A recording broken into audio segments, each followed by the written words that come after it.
welcome to Your Family Dog, a podcast dedicated to helping families love living with dogs. Here are your hosts, Julie Fudge Smith and Colleen Pelar.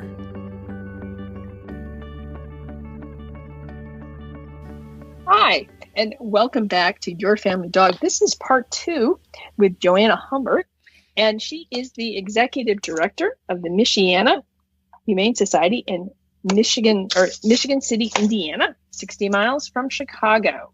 She came to be the executive director from a very interesting and colorful career path, including time as a development director for a major arts organization, business manager at a TV documentary production company, and positions managing an art gallery and staffing a nonprofit land trust.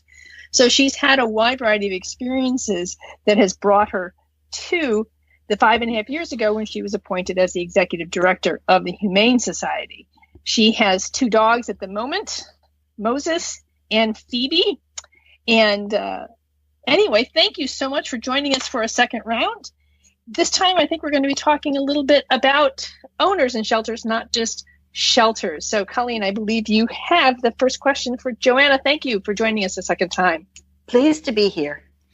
Yeah, thank you, Johanna. So if I want to adopt a dog and I'm so excited I'm going to go to the shelter, how do I walk in as your favorite adopter of the day? What do I need to know when I walk through the doors to be your favorite person? We really like people who really love their animals. Maybe that's obvious, but there are people who come in who just don't seem all that interested in animals. So we like people who want to come in and talk about their experiences with their previous animals, their animals that they have at home now, people who tell us about when they had a challenge with their dog and how they worked through it, whether they were able to, go on YouTube and find a video that showed them how to keep their puppy from mouthing on them, or whether they had to call in a trainer to work with them on a specific problem.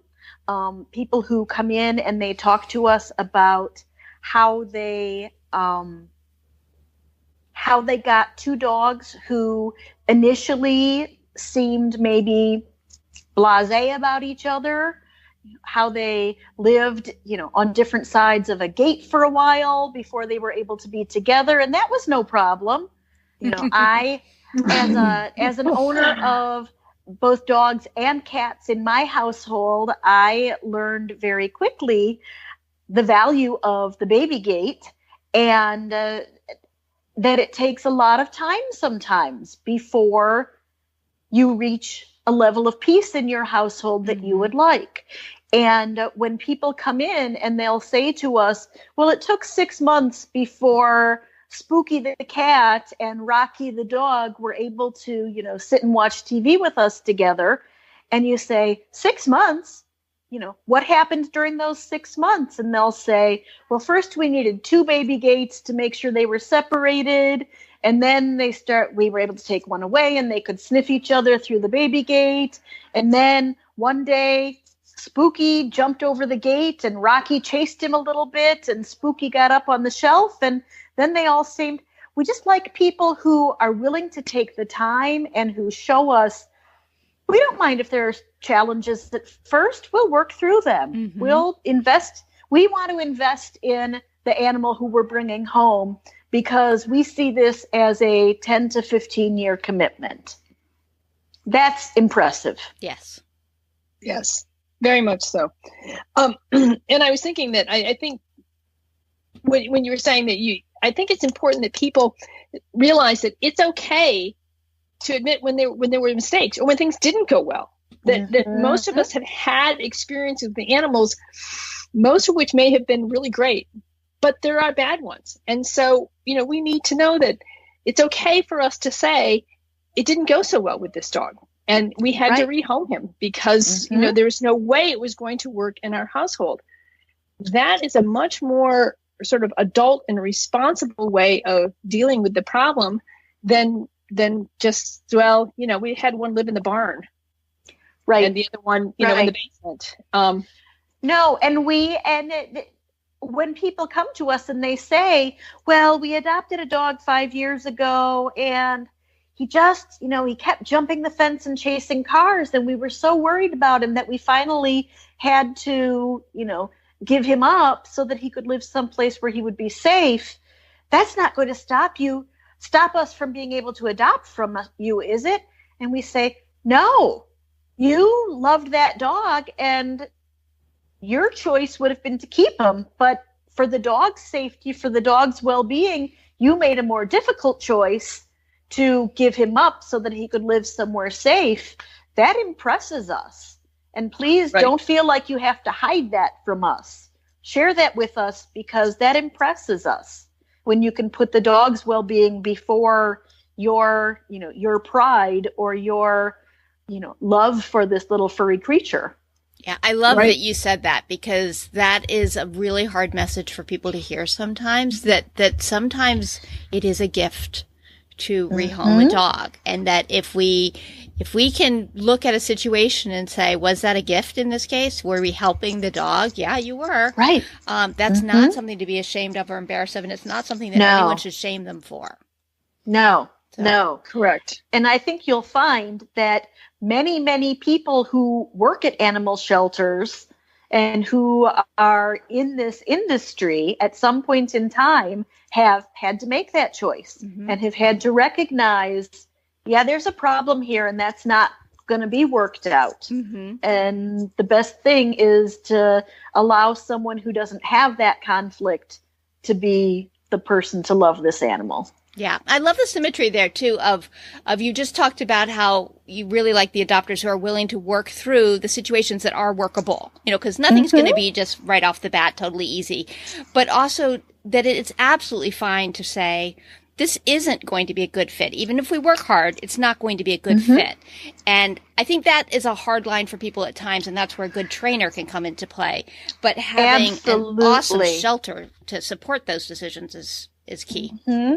Yeah, we had a situation about 6 months ago where a young dog was adopted, and the next day the adopter called us and said, oh my God, he never stops. This is not going to work for me. And we said, it's not been 24 hours. Let's think about ways to give you some time off.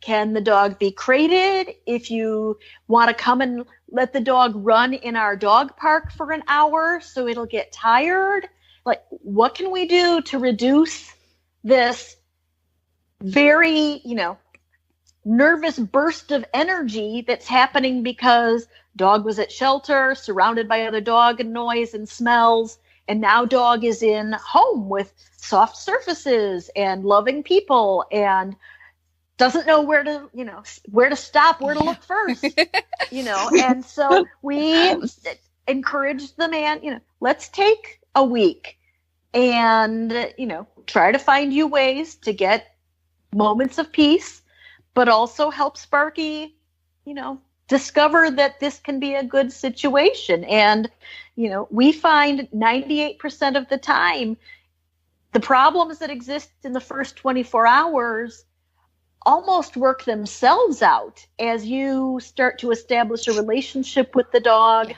You start to understand the dog's signals and cues. The dog starts to understand the language that you speak, and a routine gets established, and everyone can relax and be happy.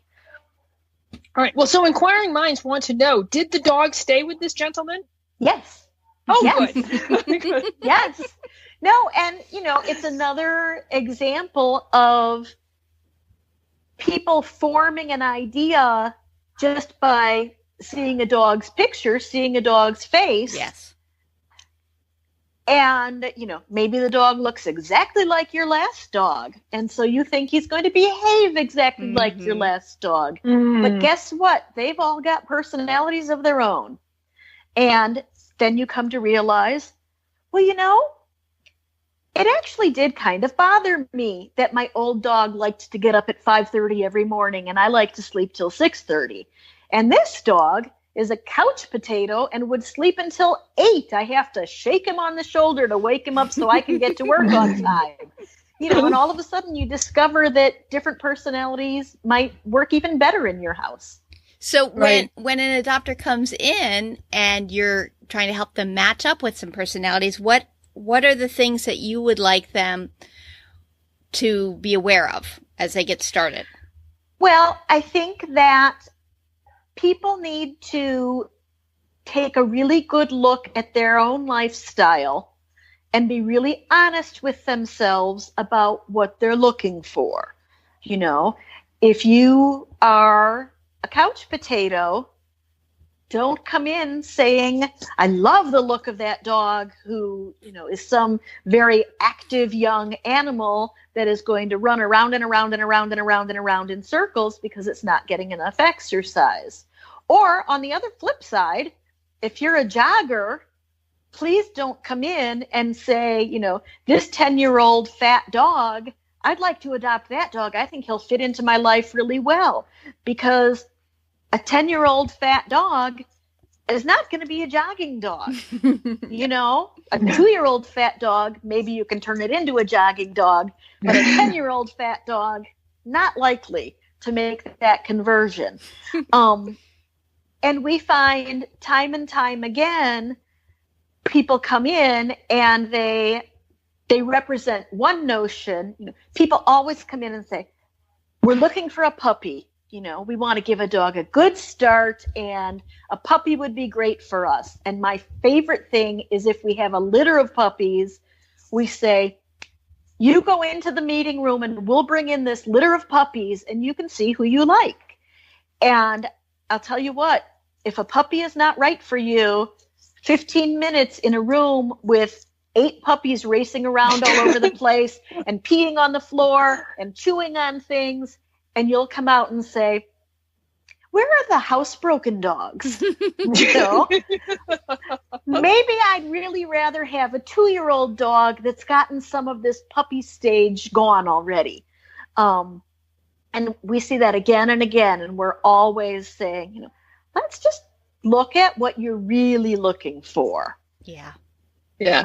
And that's all about behavior and not about looks, which is when I talk to people, I'm surprised how often, I shouldn't be, but I'm surprised how often we're talking about looks. And I think, oh, that's the last criteria. I mean, we could talk about low shed last.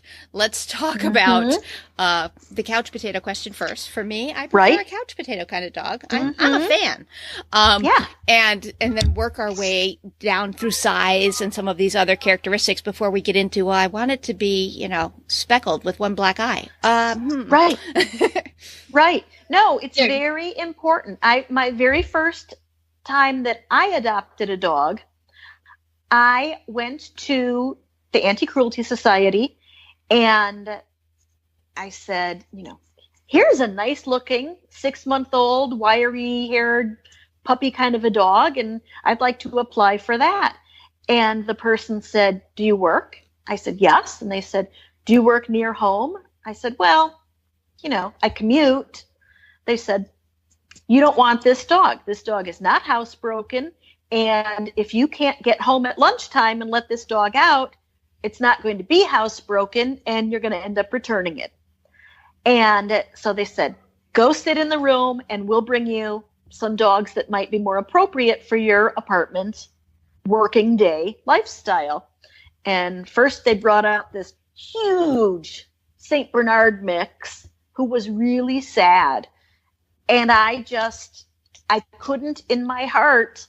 I said, this dog is too sad. I can't help this dog. I don't feel I can make that work. And the second dog they brought out was a 40-pound black dog who came and sat down right next to me. And he wasn't crazy energetic. And he wasn't unwilling to interact with me. And that's the dog I adopted. And that was Buster, the best dog in the world. Mm-hmm. So, I think that you may not realize when you first come in what's going to be the most important thing. Yeah. But like you say, it can't be based on what they look like. And, you shouldn't dictate to the shelter, I want a puppy, only a puppy, because your lifestyle, like mine was at that time, might not be appropriate for that. But you should be willing to work with the shelter staff and have an open conversation about how you like your day to go and how you want your dog to fit into that day. Mm-hmm.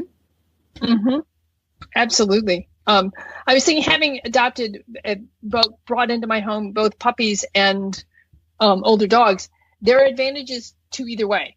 But puppies have worked in my household because, for one, I was a stay-at-home mom with my kids. Right. So I was able to be, stay-at-home mom to the puppy as well. And I kept thinking to myself, I'm not sure how somebody who's not there all the time does this, because I sure made enough mistakes as it was, and I was there. Right. So, but then I've also adopted a dog who came to me, older and housebroken, and by golly, that was kind of fun too. Yes, it is. Not to have to go through that. And so I think that you really have to be realistic about who you are. And yeah. And you know what, Julie, if somebody comes in and they say, I work full time, I want a puppy, then we just ask, well, what are your plans for housebreaking? And if they say, well, my mom lives next door and she can come in, late morning and let the puppy out. And then my husband gets home from work 2 hours before I do. So really the puppy will only need to be in the crate for 3 hours at a time before they get to go out. Then that's fine. Yeah, it's a plan. Right. But it is a plan. But you were asking initially, how to impress us. If you come in with a plan like that, that impresses us. If you've already thought through the potential challenges and you can say, we're going to do X, Y, and Z, then that works for us. Right. So I guess my other question is what do you tell owners who want to adopt like 2 or 3 puppies from the litter? Or absolutely not. Okay. And people argue with us every time, and they'll say, but there's 2 puppies left. If I only take this one, that one will be left. And I understand the love. I understand not wanting puppy to be lonely. But then we say, but if you bring home 2 puppies, they will bond with each other, and it'll be so hard for them to bond with you. And do you understand the idea of having to train them separately, which means twice the amount of time you're going to be investing in, puppy 1 comes outside with me now for leash walking, and puppy 2 stays inside in the crate because he's got to learn to be quiet in the crate. And then after that 15 minutes, you're going to flip-flop it. And now, people argue with us, but we have had many people come back a year later with their great year-old dog now who is well-behaved and say to us, I don't know what I would have done if you had let me take 2 puppies at the same time. So. Right. Now, will you let them adopt a second dog at that point? We don't find many people who are interested in adopting a puppy and an adult dog. That has not come up particularly.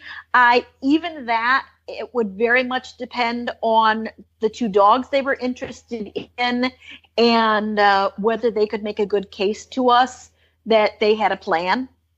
Okay. Well, what if you have somebody who gets a puppy 1 year and then comes back a year later now they have a year-old dog? Will you let them adopt a second dog at that point? Oh, sure. Okay. Yes. Yeah. We like repeat customers, and I think dogs like to have another dog, but let's get bonded with the first dog and get our routines together and make sure we understand each other. And then you can bring number 2 in or number 3. Right. Right. Now, will you allow an owner to bring their dog to the shelter to meet the dog they're interested in? Or does that not work very well? First, we like for them to select a dog and do an application. And part of the reason is then we can do a vet check and make sure that the dog at home is vaccinated and, that everything has been okay. And then depending on, we don't require that they bring their dog to the shelter, because shelter can be a scary place for dogs. And just because dogs do or don't react well to each other at the scary shelter is not necessarily a good predictor of how they're going to do at home. Right. So for most dogs, we don't require a meet and greet, but we always allow it if they want to come and make sure that their dog isn't going to immediately go after the potential adopted dog, or if they think that there is some issue that they want to make sure isn't going to happen. We certainly have had people come in to do a meet and greet, and that meet and greet has shown us that we don't want to adopt the particular dog to them. We find we get more information about how they're handling their dog when they come in than we do probably about whether the two dogs get along or not. Mm-hmm. And we have found people who, their only control over their own dog is manhandling it, at which point we'll sort of say, maybe the second dog, it's not time for a second dog. Your dog doesn't seem to be, and sometimes what we're really saying is, if you have to physically put your hands on your dog and force it into a corner to get it away from another dog, what are you going to do if the two dogs go after each other? Right. Or how are you going to take them for a walk or whatever? So sometimes we just say, might not be the best time. Yeah. We've also had situations where we didn't think that it was appropriate, and the people come in and their dog is like super high Schutzhund trained and responds to the teeniest cue and obeys them, wholeheartedly, eagerly, and at the slightest little blink of an eye. And, then we get a lot of confidence in those owners that they're going to be able to, get the number two dog. So. Okay.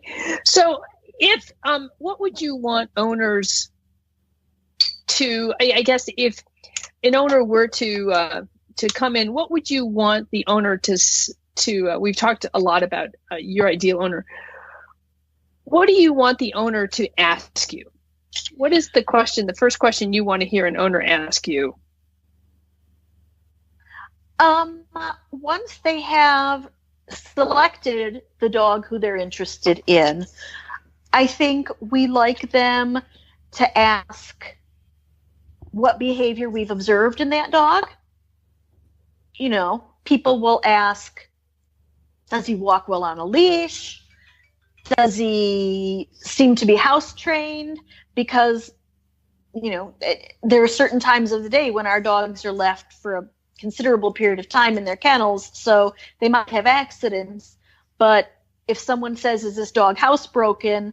And our staff can say, the dog totally understands the theory of housebreaking. As soon as we take it outside on a leash on the grass, it goes to the bathroom.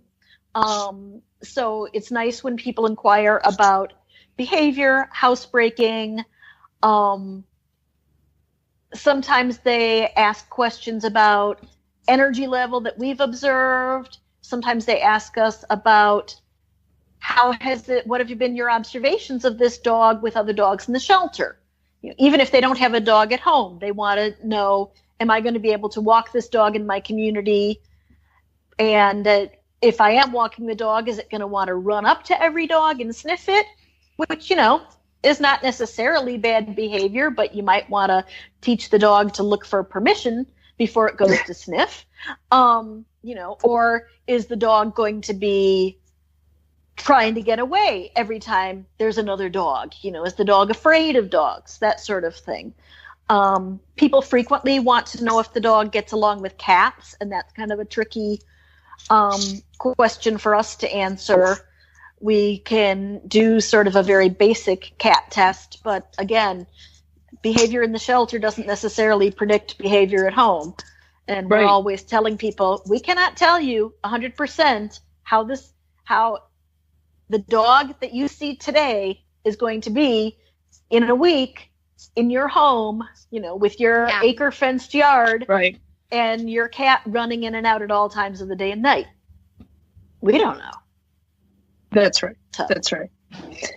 But okay, well, Joanne, I think that's very useful information for people who are looking between the two, what to look for in a shelter and what the shelter looks for in an owner. I think will give people a much better idea of how to adopt a dog, how to move forward in this process. So thank you so much for joining us on Your Family Dog. And we will make a link to your site available, as well as we have several podcasts that owners might find interesting, including one on our Rehoming podcast and one on cats and dogs with Steve Dale. So those things might be useful as well.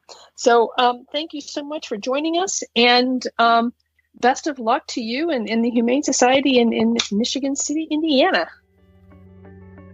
Thanks for listening to Your Family Dog. Got questions? Interesting ideas? Colleen and Julie would love to hear them. Call 614-349-1661 or visit www.yourfamilydogpodcast.com to share your thoughts.